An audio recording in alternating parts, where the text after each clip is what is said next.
এই যে দেখেন, এই যে পেঁয়াজ নামও কিন্তু শুরু হয়ে গেছে। এখানে ক্যামেরায় ওইভাবে বোঝা যাবে না। আসসালামু আলাইকুম বন্ধুরা, গতকালকে আসছিলাম আমাদের নানির বাড়িতে জালসা শুনতে। তো আজকে যেহেতু শবে বরাত, তো সেই ক্ষেত্রে আমরা নানির বাড়িতে থেকে গেছি এবং আমার মামাদের যে জমি সেটা দেখতে আসছি। এটার লোকেশন হচ্ছে সুজানগরের পার্শ্ববর্তী গ্রাম বারোপাড়া গ্রামে। তো সাথে আমার মামাতো ভাই আসছে আর পিছনে আমার ছোটো ভাই আছে। তো আমরা এখন এই গ্রামের যে জমি আছে, যে আগুর পেঁয়াজগুলো আছে, সেই পেঁয়াজ দেখে আপনাদেরকে জানাবো বিস্তারিত। দেখতে থাকুন। মামাতো ভাইদের সাথে নিয়ে আসছি পেঁয়াজের বই দেখতে ওদের। তো আসার পর যে জিনিসটা লক্ষ্য করলাম যে পেঁয়াজ ওরা অনেক আগুন লাগায়। ওদের বাসা হচ্ছে গিয়ে সুজানগর পার্শ্ববর্তী গ্রাম বারোইপাড়া গ্রাম। তো ওরা আমাদের চাইতে কমপক্ষে 15 থেকে 20 দিন আগে পেঁয়াজ লাগায়। যেহেতু ওরা আগুন লাগাইছে, তো আসলাম যে ওদের পেঁয়াজের আর কি গ্রোথটা কেমন।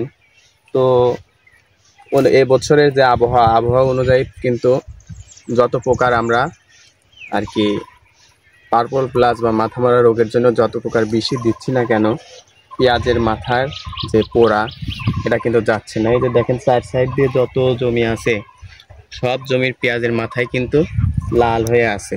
মনে হচ্ছে যে ছত্রাকের আক্রমণ বা পার্পল ব্লাসে আক্রান্ত। তো আগুর পেঁয়াজ সচরাচর কিন্তু মাথা লাল থাকে। তো এই যে একটা পেঁয়াজের জমি, এটাতে কিন্তু পেঁয়াজ নামা শুরু হয়ে গেছে। একটু যে সামনের দিকে জুম করে নিয়ে আসুন। এই যে দেখেন, এই যে পেঁয়াজ নামা কিন্তু শুরু হয়ে গেছে। এখানে ক্যামেরায় ওইভাবে বোঝা যাবে না। আজকে ফাল্গুন মাসের 1 তারিখ কিংবা 2 তারিখ, গরম পড়া শুরু হয়ে গেছে।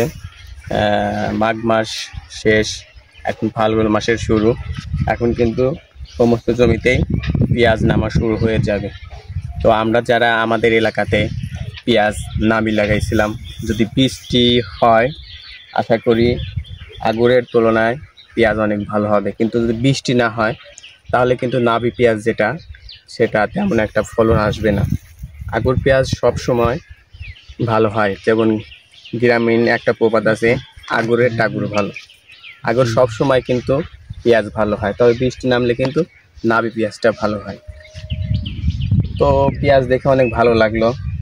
পেঁয়াজটা লাগানো অনেক সুন্দর আছে এবং পেঁয়াজ যেহেতু নামা শুরু হয়ে গেছে, যে কারণে এই পেঁয়াজটা অনেক আগে লাগানোর জন্য কিন্তু এই পেঁয়াজটা এই যে মাথা মরে যাচ্ছে। বয়স হয়ে গেছে তো প্রায় 60 থেকে 65 দিনের উপরে এটা পেঁয়াজটার বয়স।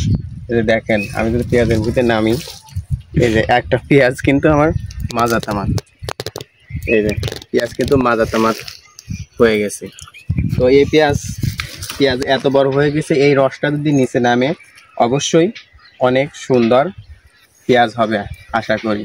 প্রতি মন পেঁয়াজের খরচ কিন্তু এবছরে যে খরচ, সার বিষের দাম বেশি, তেলের খরচ বেশি, সব কিছুর দাম বেশি।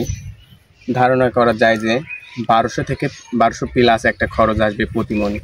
যদি পেঁয়াজের দাম না বাড়ে এবছর, তাহলে কিন্তু কৃষকদের মাথায় হাত হবে। আর ইউনূস সরকারের একটা বিষয় বলতে চাই যে ভরা মৌসুমে পেঁয়াজের যখন আমাদের দেশে উৎপাদিত হয়, তখন বাইরের দেশ থেকে কেন আমদানি করা হয়? এই আমদানি যেন বন্ধ থাকে যখন আমাদের দেশে পেঁয়াজ উৎপাদিত হয়। কিন্তু যখন উৎপাদিত সংখ্যা বা কমে আসে, তখন যেন বাইরের দেশ থেকে আমদানি করা হয়। এই জিনিসটা ইউনূস সরকারকে বলতে চাই। কৃষক যদি না বাঁচে তাহলে কিন্তু এ দেশের যে কৃষি অবকাঠামো এটা ভেঙে পড়বে এবং কৃষক এই কৃষিকাজ থেকে আস্তে আস্তে বিমুখ হয়ে অন্যদিকে অগ্রসর হবে। তো দেখাবো অন্য একটু ভিডিওতে। আসসালামু আলাইকুম ওয়া রাহমাতুল্লাহ।